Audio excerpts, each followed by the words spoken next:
Hi, I'm John Finnegan. Several years ago, a mutual friend introduced us to the work of David Campbell through his organization Mediae in Nairobi, Kenya. Then last year, we had the pleasure of meeting David and several of his team members, Sophie and Patricia, at their offices just outside Nairobi. They could not have been more gracious. As you will hear, David was born in Uganda and grew up in Africa. His father worked for the British government in international development, that broad field focusing on improving people's lives in developing countries. After his primary school education in South Africa, David returned to the UK to complete his education. He received a degree in agriculture at the University of Reading. You could almost say that agriculture is in his DNA. After graduation, David and his wife were assigned to work in Kenya with the Overseas Development Administration, or ODA. It's the department of the British Foreign and Commonwealth Office, which assigns development aid to other countries. He also worked as a technical cooperation officer for the Department of International Development, or DFID, where he developed effective ways to communicate using media with rural populations in East Africa for almost 20 years. All of this experience made him realize the need for a social enterprise to address informational needs of East Africans through sustainable and research-based media productions. So with a partner, they founded Mediae to meet these needs. In my opinion, their work is a master class in entrepreneurship. David Campbell, thank you so much for meeting. It is 7 a.m. in Nairobi and 10 p.m. in Denver. And thanks for getting up early and having your tea bright and early. I have good to be here, and good to see you in your very smart situation. Thanks. Well, you and I met for the first time a year ago in Nairobi at your office through some mutual friends. And I was so taken by your organization. And is it Sophie and Patricia met with us as well? Yeah, And the key team. Yeah, yeah, and everyone was so gracious. I just was so grateful. Thank you for doing that. pleasure, real pleasure. So, I will introduce you as I said, but I am so curious about you growing up in Uganda, and how you got there and your parents and the influences that you had early in your life that caused you to move in this trajectory and to accomplish what you've accomplished. So, if you wouldn't mind going back in time, boy, that would be extremely helpful. Okay, yeah, no, I would. Yes, my father moved to Uganda back in I think it was about 46, sometime like that, 1946. During the war, he was a paratrooper, and he traveled to all sorts of different parts of the world, and became really interested in what was going on there. He was studying agriculture at Reading University, where he met my mother. She was also studying agriculture, and we come from a very serious agricultural background. I went to Reading. My sister went to. Everybody went to Reading to study agriculture in the family. Hmm. Um, but my father, when he returned, he heard that the Foreign Office, were offering jobs, and he'd been in Borneo, and he applied, saying, "I would very much like to work in agriculture in Borneo," and they he had an interview, and they got back in touch with him shortly afterwards and said, "Yes, Mr. Campbell, we've decided you'll go to Uganda." And he said, "What?" I said, "Borneo." Anyway, he had no option. But so my mother and him, after they graduated, they went to Uganda, and he was the district agricultural officer in a place called Soroti, Mhm. which is just inland from Ginger on the edge of Lake Victoria. Um, And yeah, and I was born in Kampala, in the hospital in Kampala in 1950, Mhm. in February. And just a very brief, just an interesting story about that. I think about it must have been about 20 years ago. I had to go to meet up with the communications department, the Ministry of Communications, concerning working on a radio program up in northern Uganda. And I was told it was at the old Kampala Hospital. I said, "Oh, that's interesting." So I went along to have the meeting with the director of communications, and I was waiting in the room before meeting up with him, and I asked the secretary there. I said, "This was the hospital. Where was where were children born and looked after immediately afterwards?" She said, "This room and the next door room." So anyway, I went in for an interview with the head of communications for Uganda, and he seemed quite sort of a bit reserved. And he said, "And why would Mr. Campbell? Why would we be getting someone to come in from outside to develop a radio programming in Uganda?" And I said, "Well, actually, sir, it's because I was born in this room." That's great. From then on, we became quite good friends. Oh, Anyway, yeah. So and so we lived in Soroti on the edge of a golf course. You went through the gate at the bottom and walked up to the golf course, up to the nice. clubhouse. Yeah. And I was there from the age of, from when I was born until I was about 6. My father then moved to Entebbe, and he became the deputy director of agriculture whilst they were waiting for a new head to come in. And yeah, I don't remember huge amounts about it, although I do remember, certainly remember walking up to the golf course. I remember probably one of the most frightening things in my life was when a swarm of bees fell through from the ceiling into my bedroom. And I remember screaming. I think it's one of my first sort of really frightening experiences. Um, and I do remember then for a short period we would, and when we visited the lake, I remember going to the lake and Ginger, and I spent a lot of time there since. So um, uh, uh, and one of the things I think that I now remember most of all is the matoki, the bananas, and the way they cooked them with the Mm. peanut sauce. And yeah, I remember I didn't, so from the age of 8, I never had it until I was about 20. And it just created huge memories when eating that food. Memories from taste apparently are quite powerful. So Yeah. smells and things. Anyway, I love that, and my parents played golf, and we were played in the clubhouse. You know, food is such an interesting thing. In the New York Times today, there was an article about Chinese athletes who, here they are in Paris, and we think of the food as being so spectacular.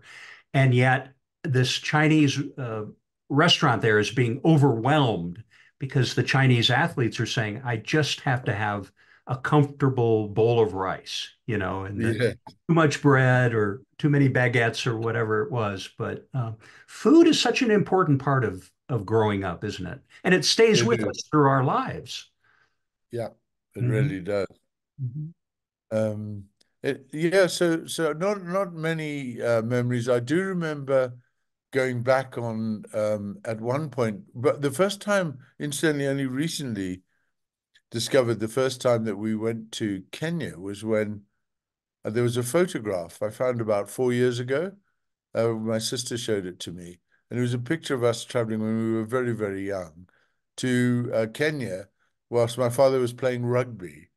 Oh, The expatriate rugby team from Uganda playing the sure. colonial rugby team in Kenya. So that was the first time I came, and I was about 6 years old, I think. Yeah. Mhm. Um, anyway, yeah. So my father then became the director of agriculture for the British protectorates in southern Africa later on. First Hmm. of all, he was the director of agriculture for Lesotho. It was Basutoland then, now on Lesotho. Hmm. We moved there when I was 8 years old, 7 or 8 years old. And I was then sent to school in South Africa because there was no school of that level in Maseru in Basutoland. Yeah, so that was a really frightening experience for me. It was a boarding school. To I, be I, away I from home without your well, that was yeah, without my parents. I mean, it was really serious. It's I actually looked back on it on a couple of occasions, and it was very traumatic. Because we went there with my parents. I was dropped at the school, and everything was fine and shown around the school. It was really exciting and interesting. But then when the first meal came, and I sat in this room with all these people, I panicked and tried to run away. And they kind of caught me and taken up to the matron's room upstairs and told, you got to behave yourself. And anyway, she went off to do something, and I ran out down through the building and went and walked across Grahamstown to my parents' hotel where we'd stayed the night before. And I did it again the next night, but the gardener walked with me, and then the third night the housemaster walked with me. I was pretty determined to go back home. That's so funny. Yeah, But yeah, traumatic, as you said. yeah. It's an issue of abandonment. Yeah, it I is. it's I think it's an issue that some people have, and I think it started there Yeah. for me. Yeah, But I assume you grew accustomed and then you stayed, or did your, I stayed at school till I was 13. yeah, Um, and the intention was that I'd be, and I think many of the expatriate people living out in places like Basutoland would send their children back to school in England, right. and that was paid for by the British government. So when I was 13 years old, I had to study French, history, and other things so that I could pass into a school in England because they didn't Right. do that clearly in South Africa. I don't know whether they studied Dutch, but anyway, yeah, I went to school in England called Rugby, a boarding school, yeah. And the reason I went there was that my mother's brother, two of her brothers and a cousin of hers were running quite a big farm called Derbyshire Farms. That was her maiden name in Warwickshire, about I suppose it was about 15, 20 miles from Rugby. So my aunt and uncle were nearby, and that became my English home for the next many years. Yeah. And then you went to university. You went to Reading, I went straight from school to Reading University to study agriculture, which I did. right? Yeah, and my sister was there, and other cousins and many other, yeah, because of this sort of agricultural background. Yeah.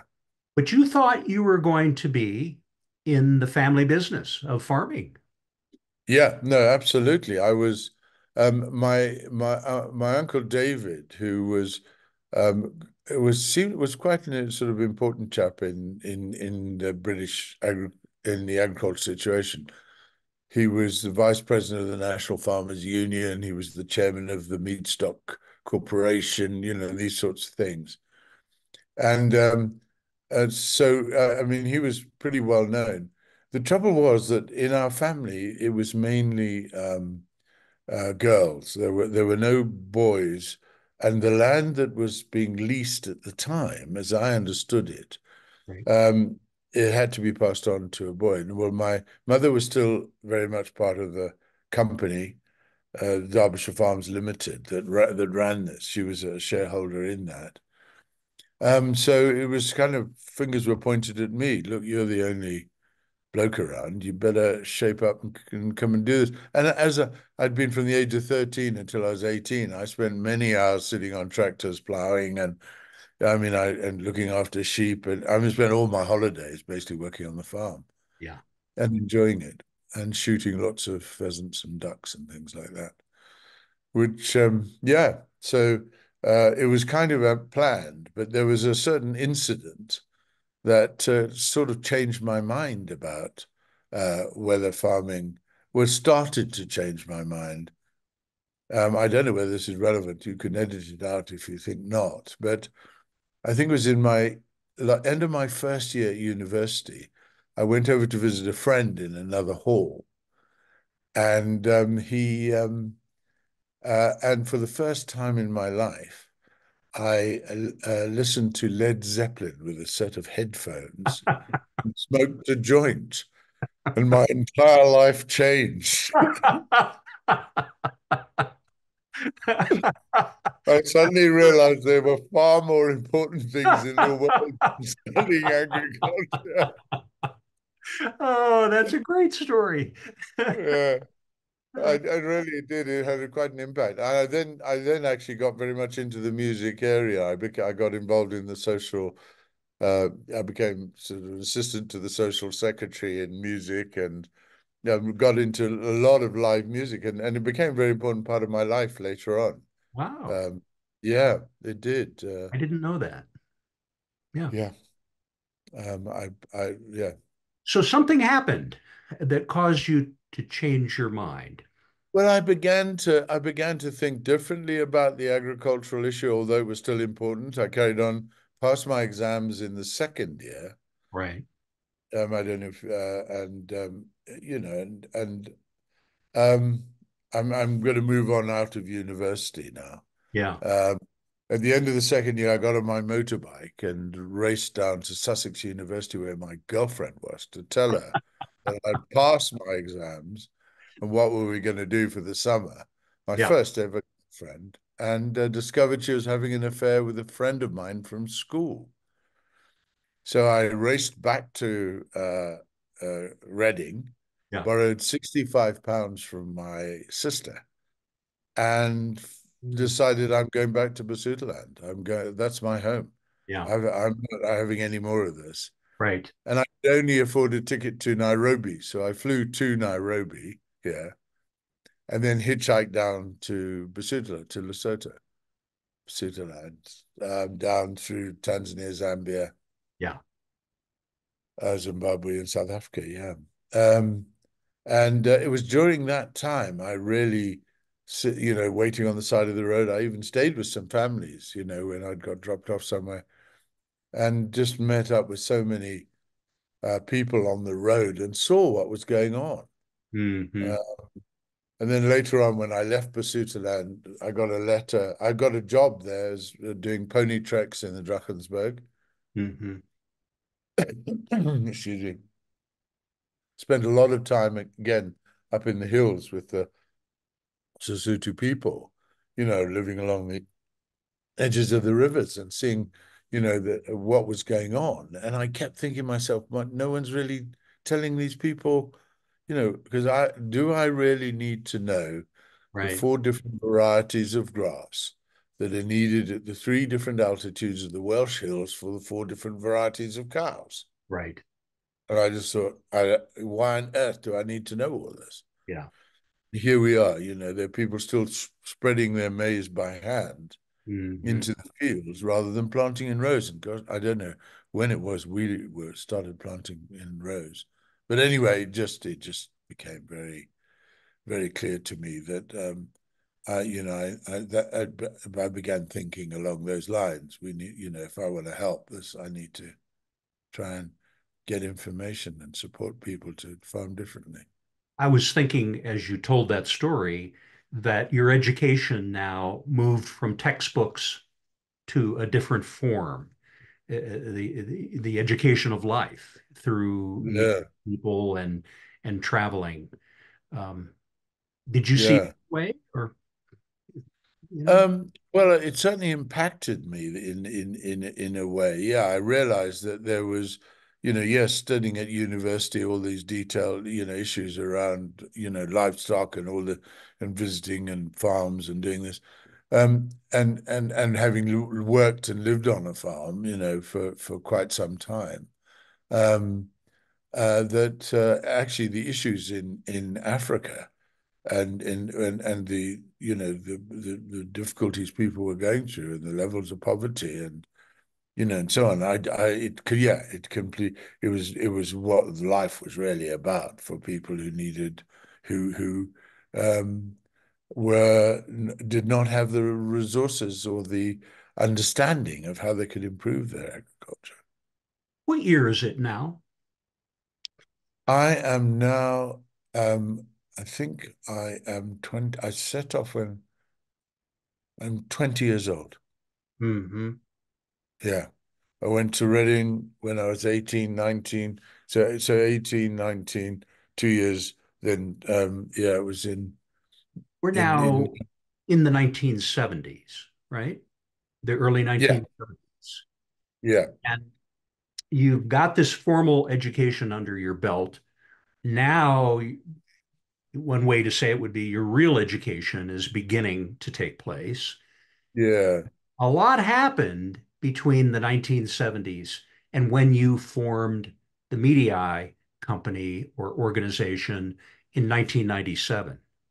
yeah. What happened during that period of time? Okay, well, I took on one of my very briefly, as briefly as I can. I Yeah. took on one of my trips, a Dutch tourist, a guy who had been doing a doctorate in Japan and had hitchhiked. He was keen on sailing, had hitchhiked across, right the way across the Indian Ocean and to Durban, and had come up to where we were to do this thing. And I got a letter from my father at the same time saying, "What the hell are you doing? Yeah, You better right. get back. If you don't shape up, mate, you're in trouble. Because if you don't go back this year, you'll miss 2 years, and the university won't let you back in. I've checked." And this is all because of Led Zeppelin, of course. Well, it's to do with Led Zeppelin. It has to be said that the marijuana in Lesotho is not bad. It But set you on this path of destruction. yeah, it's to some extent. Yeah. Anyway, so he said, "I'm going to go from Cape to Rio on the Cape to Rio yacht race. Why don't you come with me?" And I Oh, said, "Yeah, okay, let's go." So we hitchhiked. We went down to Cape Town, yeah. and luckily, I had on a previous trip taken a fairly influential gentleman's daughters on a trip on a pony track. So we went to stay with them in very high level in Cape Town, and I went out on a yacht, and I was so sick. I tell you, I said, "I'm sorry, there's no way I can do this." I hadn't really done that before, having lived in Basutoland and inland. So, so I said, "I'm going to have to hitchhike back to England." And Yeah. he said, "Okay." Paul said, "Okay, I'll come with you then." So we hitchhiked back. Yeah, we hitchhiked all the way back up. And that's when I really began to realize just how much, talking with him as well and we were discussing what's going on here, and he, as an economist, he really said that these people need help. Yeah. There's better options here. The two Anyway, of you were figuring this out. yeah, All this external data, these experiences to build. yeah, Mhm. yeah, no, exactly. And we traveled back up. We came through Uganda. Uganda was quite interesting. We came in just as the first sort of factions. I was really keen to get there because I'd been born there and I wanted to visit it. So we came up through Tanzania and then we went up the lake and into Rwanda, into Uganda. And we arrived on the night of a sort of huge military and Idi Amin based fight going on in Kampala. Mhm. And we pulled up at where the car dropped us off. Right. And a Singh gentleman pulled up in another car and said, "What are you guys doing? There's real trouble here. Get in the car." And he Wow. took us to the temple, but the temple was full. You Wow. know, no, 'cause he said, okay, the only other option's a hotel. So we went to the hotel. We said, we can't afford the hotel, and then the hotel said, no, no, it's okay. Everyone's here. Everyone's up on the roof. So we spent the night on the roof, literally watching this huge battle go on the streets below. Wow. And we met another Asian gentleman there, and he said, what are you guys doing? I said, well, we're heading for Nairobi. He said, well, I'm going tomorrow morning. I'll give you a lift. So we got in his car and we didn't pass through the normal border. He knew another route. And we stopped at one point and he went to get some stuff out of the boot of his car. It was absolutely stuffed with jewelry. He was a jeweler and he'd used us as kind of, I don't know whether it was a sort of a resource in case he ran into trouble. Two two white gentlemen. I don't know what it was, but anyway, he became a good friend for many years. And we got into Nairobi, and from there we hitchhiked up to Eritrea. We did Kenya. We had a very good friend. We made a very good friend, an English couple, an American guy with an English girlfriend who was driving a Land Rover up to Eritrea. And Yeah. we got in with him. We spent a month and a half up going up through. Really interesting, actually. And all the time building on, my gosh, and how interesting Ethiopia was and Eritrea. And then across to Khartoum and then up to Cairo. And then I crossed over. Paul flew back to Amsterdam from there. And I wanted to do the whole thing. So I went across by boat to Rome. You could sell blood for quite a lot of money in Rome. So a few pints were sold at different places because you Yeah. couldn't go next to the next place to, and I, hitchhiked. And I did the out same of, thing. did you? I did the same thing during that time.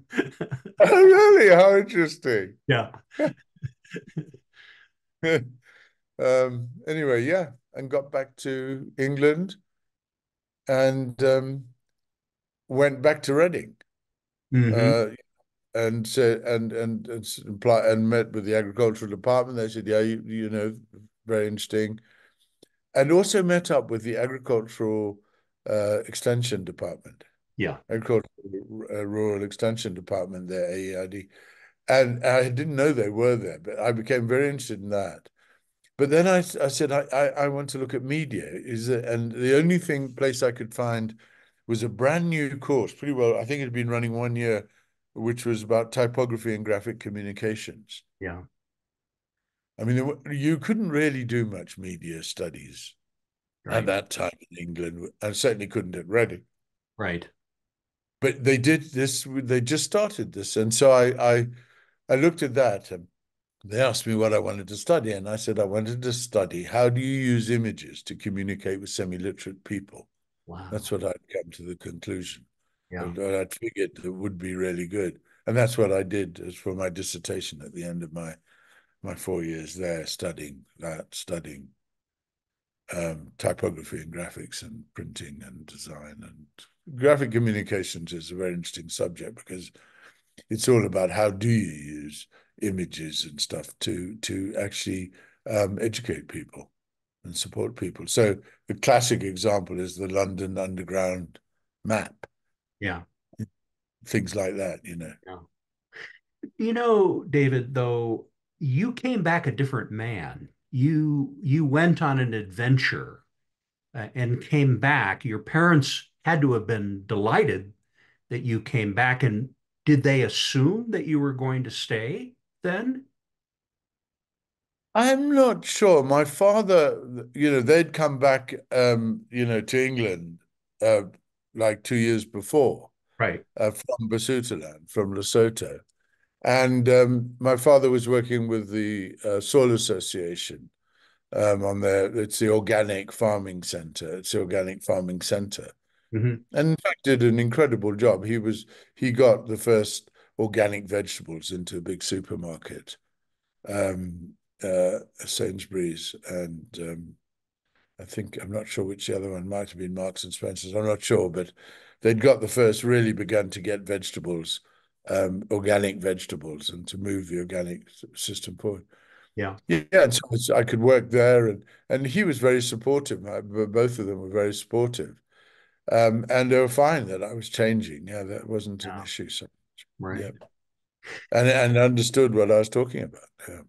Did you then, you then, like your father, went to work for the government? Did you not? Did you do it at that point, or was there something in between?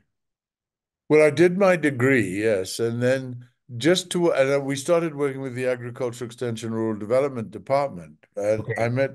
I met my wife Les, who's since passed away, unfortunately, sadly. Yes. But we met as soon as I went to the university there, and went back to study this other subject because she'd moved from doing fine art to typography and graphic communication as Oh, well. okay. Yeah, I didn't Yeah. realize. Yeah. So yeah, sorry, I'm slightly muddled there. Oh yeah, what so we didn't go we started work with the Agriculture Extension Rural Development Department, just one of the things we were doing. And we were doing leaflets and brochures for the British Extension Service. Oh, okay. Yeah, working with them. You, But you're they were very you interested were in what focused we on the content, and your wife on the the on how design, it yeah. looked. Yeah, and Yeah. And she was very good on drawing doing the images and everything. Yeah. And yeah, so then we were at the towards the end of our time there. I mean, like, I think probably about 9 months before we left, we were asked whether we'd like to go to Botswana and set up an agricultural information service Mhm. to support the extension service in Botswana. We said yes, Yeah. um, uh, with a guy called Dr. Chris Garforth, who we were working with then and carried on working with for many years. Um, and just before we graduated, we got the news. I mean, literally, like I think a month before finishing at university, we got the news that the funding had been pulled and there wasn't a job. Hmm. So I went back to Warwickshire to my aunts and uncles and became a shepherd for 2 years. Hmm. Yeah, Okay. 800 managed 800 ewes. Wow. But by that time, the interesting thing was that the small portable video camera had become available, and I'd become really interested in that at Reading. Wow. And I made a documentary about how uh, easier and more productive it was to farm to lamb your ewes inside rather than outside. Hmm. And I made a documentary about that, which got shared around my uncle Dave, who was in all these sort of important positions, had shared it with different friends. And from that, the head of the Royal Agricultural Society of England's agricultural show, the UK agricultural, the main agricultural show, the Royal Agricultural Show, Yeah. which was not very far away, about 25 minutes away, got in touch with me and said, well, I saw this. Would you like to come and have a look at how media could be used to support the agricultural show and its activities? So I Wow. got a job for the next 18 months, 2 years Yeah. at the Royal Agricultural Society of England and looked at media. It was a fantastic job. And probably one of the most important things in that was when we did an exhibition, What Would Farming Be Like in 50 Years? And we did a whole lot of stuff like cameras. We had implants in cows, dairy cows that walked into the unit and they knew what that cow was, where it was in its heats and thing, what feed it would need. Yeah. And we did a whole lot of video cameras so you could see what was going on in things. And that was a man called John Bowers, who used to run the Agricultural Extension Rural Development Department, came to that exhibition. It went on to the BBC News, and it was a big event.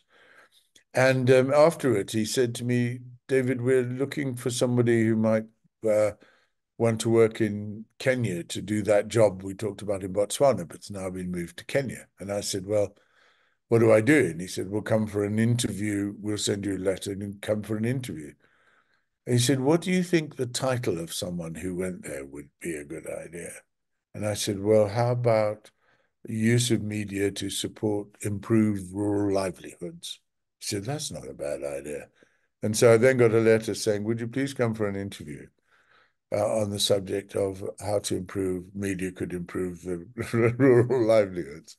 So I went to the meeting and John Bowers interviewed me and I got the job. Yeah.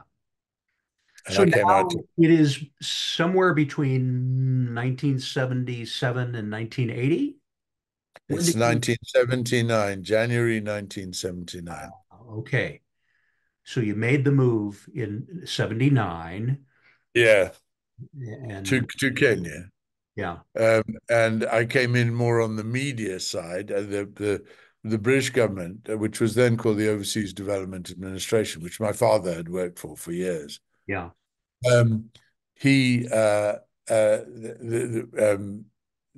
mean, there were contacts. He had people he knew there as well, but um, and yeah, ODA had started to build this thing called the Agriculture Information Center, Hmm. which had just started. There had been an old sort of like a little building with a small printing machine in it, and that was and one chap with a in a room with a microphone doing a radio program. So yeah, so I arrived when it was still like that, and then we built the new building was completed with radio studios and everything, much better unit. And yeah, I worked on the media side and did carried on doing that for 20, just under 20 years. That is Yeah, amazing. not only not only working in Kenya, but working in a number of other countries, including Uganda, Hmm. Yeah. uh, and Mozambique. We worked in Botswana, yeah, Tanzania, Ethiopia. Yep. You know, I didn't tell you this before, but I wrote at the top of my notes what I know of the Mediae company is, and what you've achieved is like a master class in entrepreneurship. And I don't mean to embarrass you by that, but it Mm, seems like the story that you've told so far, you had no idea it would happen this way, but the way it unfolded seems almost perfect. That the technology arrived for you just at the right time, that the training that you had received um, was so perfect to prepare you for this moment.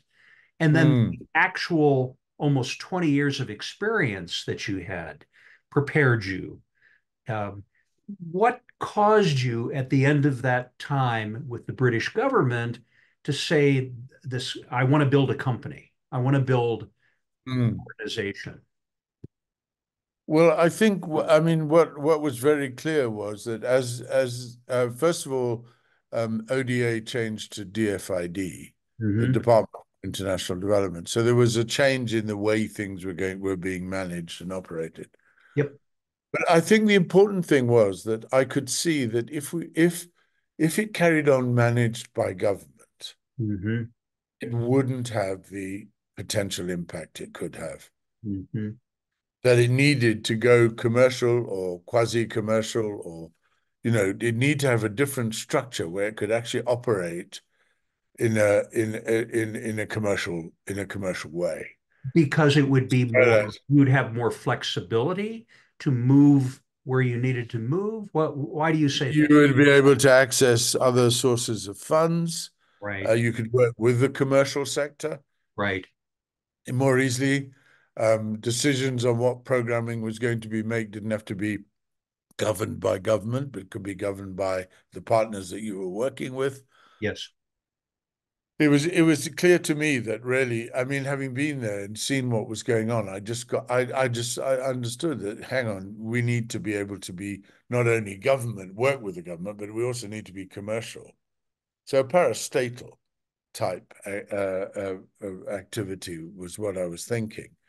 And ODA or DFID at the end, they contracted me for 2 years to research and develop the concept Hmm. and the proposal as part of my work that was going on anyway, but also just to do that. Yeah. And I did. I looked at it, and it looked like there was potential. I spoke to commercial, organizations that we were working with anyway in the field, people like Syngenta or whoever they were, the big day old chicken providers, the seed providers, the potato, all those people that we would be working with when we were in the field to Right. provide the inputs and products that needed to be used to improve the agriculture. Right. And they said, no, we'd be interested Yeah. in. So anyway, it wasn't approved. DFID came in and did not approve of it, nor did the government. The Hmm. Kenya government didn't pull out, so I had to pull out. Yeah. Um, but by then I'd convinced myself and a number of other people that there was an opportunity to try and do this both on a commercial and a development Yeah. model, and that's what really Mediae is. It looks at the way to support education and development Right. using media, but using both a development and a commercial sponsorship process. Right. Yeah. I mean, it just seems that all that you have done has been in support of others, that you saw this tremendous need and you have created an organization to serve so many. And Mm. it's got to feel so terrific to have accomplished what you've accomplished. So Yeah, go ahead. I didn't mean to interrupt you. no, that's true. Yeah, I mean, there's so much. It's not been easy, and there's so much more that could be done Yeah, in the development world to right. use services like this. I mean, yeah, that it's so I'm kind of happy, but I'm also frustrated and still kind of, You want to do trying to more? get, yeah, want to do more, but getting older. Yeah, right. So could you talk a little bit about the portfolio and what and how Mediae unfolded, where it started, and how you got to where you are today? Okay. Well, in when working earlier on in the 20 years I was at the Agriculture Information Center, Mhm. I just observed a number of issues. One of them was that the didactic approach that the research organizations and the government and everybody were using to reach farmers Right, was was probably not the best way, and that even the work we've been doing in UK with the Agriculture Extension Rural Development Department was that we needed to engage more. And so we had on radio, for example, was the key media reach to farmers. right, And because the government owned the radio, they owned the Voice of Kenya. right, That was government owned, and that was the only radio station, and the only radio station allowed. right, Um, but we worked to try and to change that. It was on one side we were doing that, but then using that instead of this really interviews with chemists, scientists, and so on, people to explaining in very complex language what the people needed to do. right, Um, I, I was thinking differently. When I was working at the Royal Agricultural Society of England, we'd started a new event on the showground, which was to get urban people and people who are not involved in farming getting to understand the importance of agriculture and farming and food, food resources and the various value chains and how they because we'd actually done a piece of research and asked people, do you know where milk comes from? And in Birmingham, to not a big surprise, not only about sort of 30% could actually tell you where milk came from. That was amongst younger people. I mean, I might have exaggerated the figures, but it was horrifying.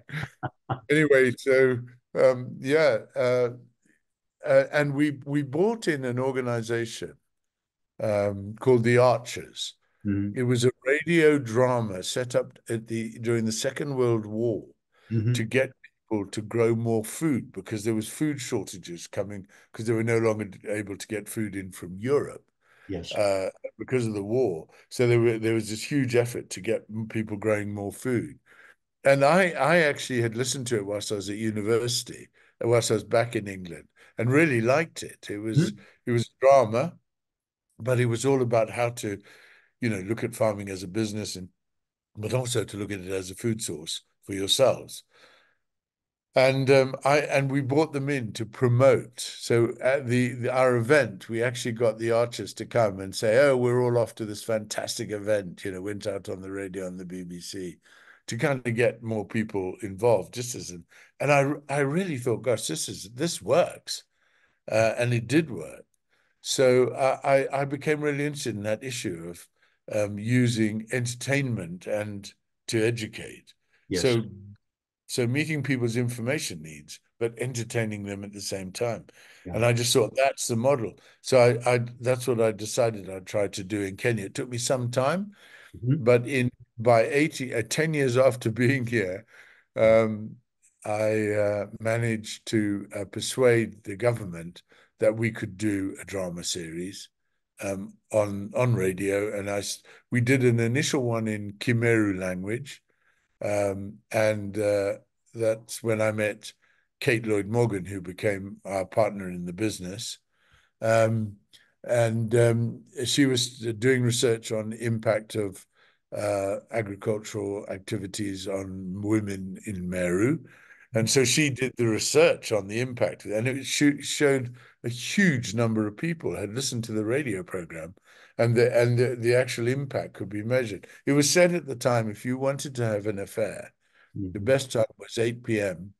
on Sunday evening when the Meru radio program was on, because everyone was at home listening to their radio, and they wouldn't see you crossing the street in the village. Yeah.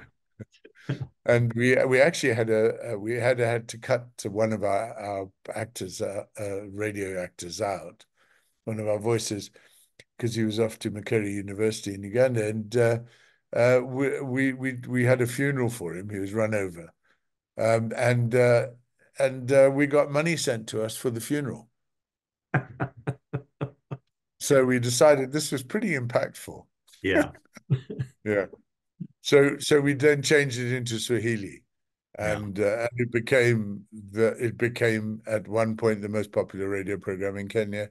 Sunday evening, we could the earlier days we could choose because the government owned the radio, but then in about it was in 98 or some time like that. I might have been a bit earlier. First commercial radio stations were allowed in, first FM stations, Yeah. and so on. So suddenly so we had 8 million on a Sunday evening. It fragmented down to 4 million by 2000. By 2004, we were down to 2 million people watching our program. But Tembea and Majira, Move with the Times, Yeah. was Right. set in this village drama series. Yeah, Right. known by everybody. Yeah. And very popular. And we also importantly set up a call center, and that later became a fax center. It was a basic interaction Yeah. process that you could ask questions and get information back again. Right. So that worked. That really worked, and people could see the results. And yeah, we've done some detailed research on that. And so then in 2004, we said, okay, can we change this into television? We did a piece of research funded by DFID Yes. as what were the media impacts of Makutano, of Tembele and Majira. What were the impacts that we could see? That's when we got all that data, the drop in viewership. But what we saw, to a big surprise, was the increase in television viewership, which I would say, no, nobody watches television in rural areas. What are you talking about? Yeah. But we discovered there was a pretty big TV audience Right. developing. I mean, 70% of the population lives in the rural areas anyway, or peri-urban rural areas. Right. So, and it was one of the reasons was the Great Wall of China TV set, which was you could connect it to any power support supply. You could. So, well, actually, I noticed this once driving around Mount Kenya, Mhm. or we'd gone up a road to a farm, and then on the way back, we saw all these matatus, the small buses here in Kenya, or Hmm. pointing down the hill. And I said, why is this? And they said, well, because they take the battery out of the bus. Hmm. They watch television during the night, put it back in the bus, and then bounce it down the hill, recharge. That's what Amazing. they're doing. Yeah. And so we suddenly realized that they were actually there was a way bigger TV audience than we'd originally thought. So Ha- we took the drama series, the radio drama series, yes. carried on broadcasting it for a while, Yeah. but we moved it to TV. And then from there, we really began to build audiences. So how did the portfolio that you have today, how did it unfold? What came first? Of what we do now, Yeah, I mean, what was it? Was it the No Zone or Don't Lose the Plot or Shamba Shape Up? Which no, program? it was yeah, it was the television version of the drama series called Makutano Junction. Right. Okay. Makutano Junction is where the rural road meets the main road. Right. And that's where the rural TV audience was growing Yes. because electricity ran down the main roads Okay. Yep. and then spread out to these. So that's what Makutano means. I think there's something like sort of 60 places called Makutano. It's the junction. Yeah. Mm-hmm. So we called it Makutano Junction because Makutano also means meeting place. Mm-hmm. And we did a drama version of Tambena Majera. It's a small town. We built a set on an old school site, and it carried on for 16 years, built up to between a 6 and 7 million audience on Wow. TV. Yeah. And then after 16 years, um, we made it sort of change. I'd made a change because then we also did that was that the next one we did was uh, uh, No Zone. That Mm-hmm. was for children to revise in standard two, four, and six in primary school. Mm-hmm. Uh, how they could revise what they had what they would have learned that week, should have learned that week. Um, and that was very impactful. So it's 52 episodes a year for standard two, four, and six. We started with four, then we went to six so we could carry on with those people who'd seen two. Then we went back and did two. And they're the key points where you learn English, maths, and it's kind of turning points. Yeah.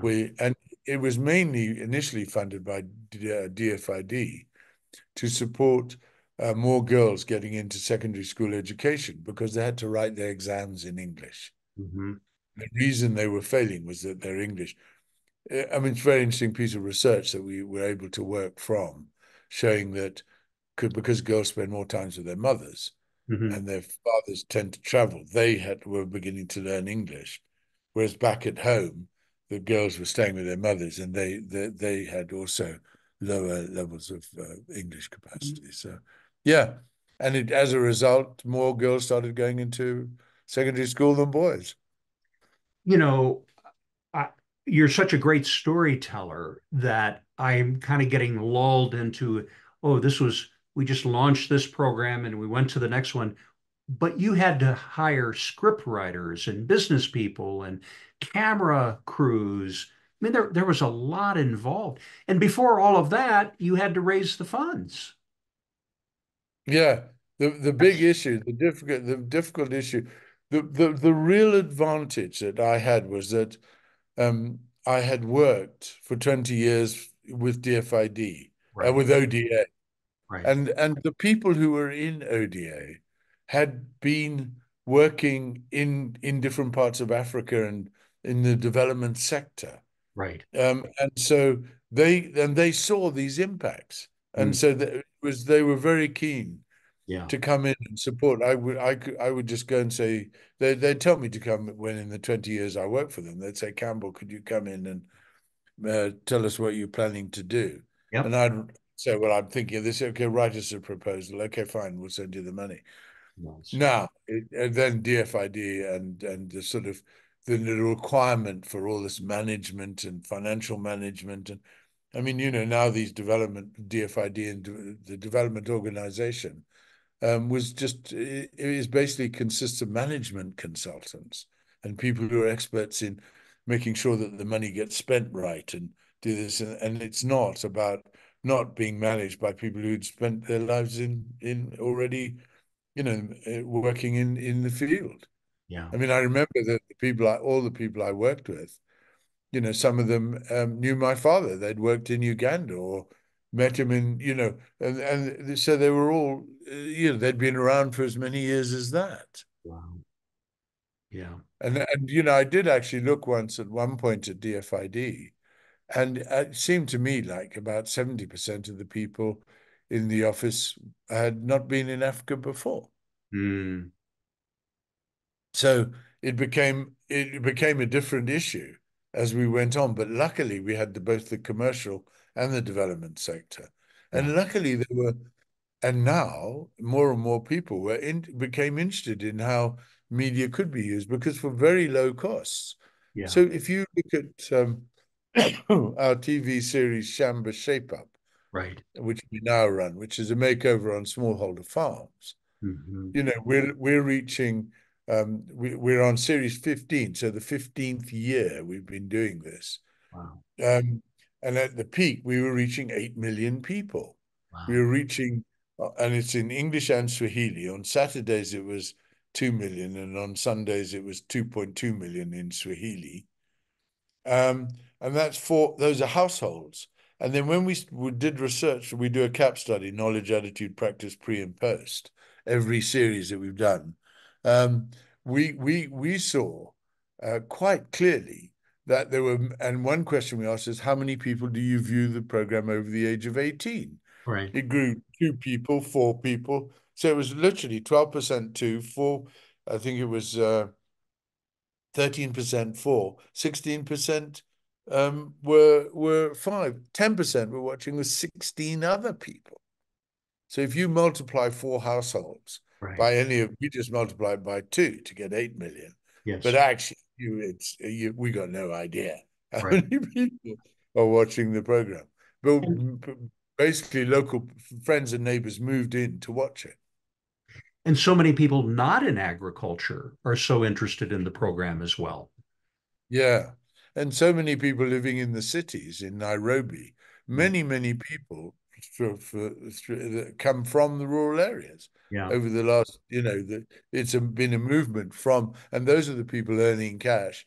And they go back to they're called their shags, they go back to their rural homes. And Yeah. those are the people that we've been actually targeting Yeah. towards the end of the year, towards Christmas time. Yeah. What about a solar pump? What about another way of doing things or a electric cooker? But I think the really important thing is that what we've got is that TV audience, one, if they've got a TV and electricity, they're in or in and out of the cash economy. Hmm. That means they can take the risks to make changes. Yeah. We've often seen that people with radio in the research that we did, yes, they could understand what they could do, but they couldn't take the risk either because it's a family issue and the old people are there and they're not going to allow the changes to happen because it's a risk. Right. You do that and we don't get any maize, we're in trouble. Right. But then the people who we've got with are able to take a risk there, and so that's really important. And if you look at 85% of the people who watch Shamba Shape Up say it's their most trusted source of agricultural information. Wow. So they're using that. They've tried it. They've used it. It's inclusive. They've Mm. come there because they want to be there and watch the program. Yeah. The lower socioeconomic level, the people that we're really trying to reach as well. We've done a lot of research on that, and what it shows is that people who don't who only have a radio, radio is not their most trusted source of agriculture information. It's friends and neighbors. It's those people that we're reaching with the television. It's those opinion leaders. So that's the model. And we've taken the sound off the TV series and done radio, added another voice to explain what you couldn't see. And very, very quickly it was adopted. But Mm. that's why we've recently been sticking with television because the impact is great. But we've done a lot of radio as well, where we're trying to reach just people who Mhm. only have radio. But I mean, radio is now totally fragmented. I'm so glad you reminded me too of the African diaspora here in the United States. Hmm. So you've got fans all over the world for your programs. That's got to be Yeah, exciting. yeah. People trying to access the programming. Yeah. In fact, we've been looking just recently. A TV company in America got in touch with us, and we're now looking at providing them with Shamba Shape Up and our TV programming. Yeah, That's great. That's yeah. great. So here we are today, and as you said earlier, you're proud of your achievements, but you know that so much more can be done. How do you Mm. get there? How do you get to the next level? That's such an interesting question. So some time ago, probably about 8 years ago, 7 years ago, I thought what we need to do is this is working, Mhm. is to do two things. One is to take what we're doing here into other countries. And we've done that with Shamba Shape Up. We've moved now into Uganda and Zambia. By the way, Mhm. we've also been asked to go to the South Pacific Islands Nice. because the New Zealand government funded a story on avocados here, and they saw the impact over 10 years. So that shows that we can travel not only in Africa, we could move the stories, and it works quite well. The different models, we've had to train people in Uganda. We're working with a media company in Zambia, and we'll hand over pretty quickly to a New Zealand-based production company in South Pacific Islands. So we can do this, and as a development process, and Indonesia is my really keen interest at the moment as well. So to move what we can do to other countries, is one thing that we're showing we can do. Right. To take models like the reality TV show and do different versions. So Right. we've done Shamba Chef, Yeah. so about nutrition and cooking and so on. We've done Don't Lose the Plot, Hmm. which is four farmers, young people side by side with 1 acre. And whoever made the most money over a year on that 1 acre, won a 1 acre plot back home or equivalent investment in it. So we can show you that we can do these different issues. We've done that. And now we're looking for someone to come in and scale us up.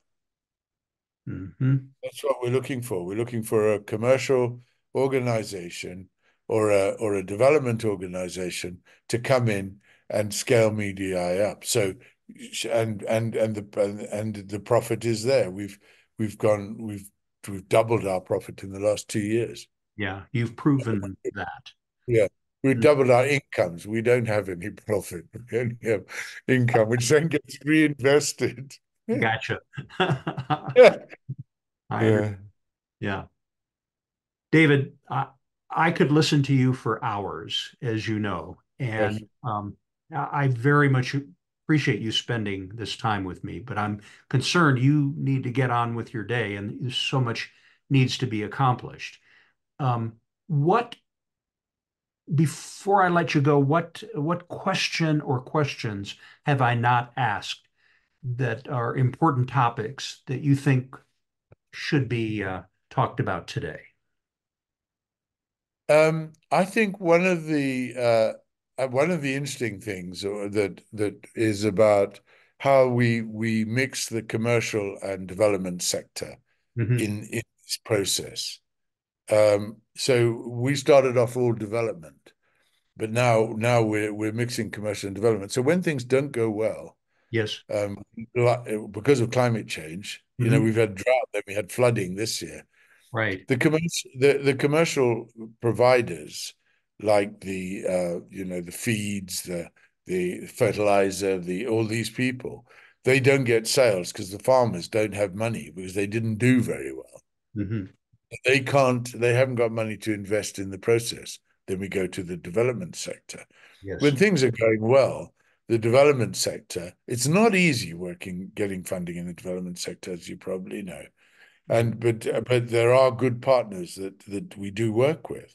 Yes. When when the commercial sector is not doing well, the development sector, we can come in with more of the development sector.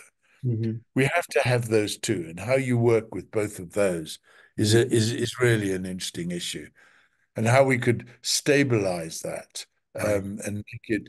I think then the other big issue is how do we convince the development sector, the NGOs and governments that investing in this kind of media access, and I think more and more it's happening, especially with the social media that's coming up in the background as well, and more people accessing this content by telephone here in Kenya, using those kind of. We've got to get there.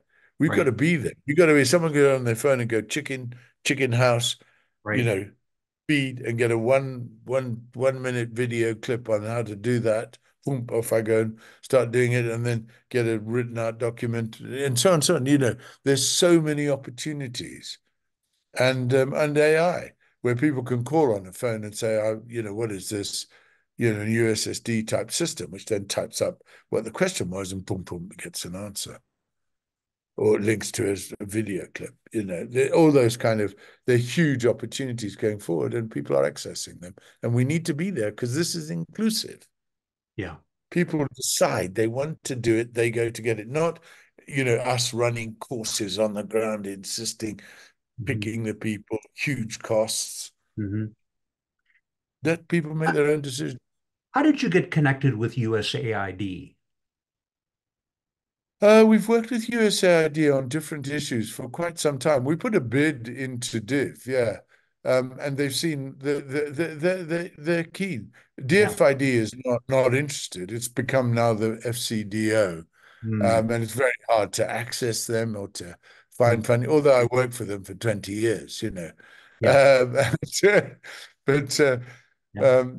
it's very hard. But USAID and the other people are GIZ, the German aid organization. We're finding incredibly good.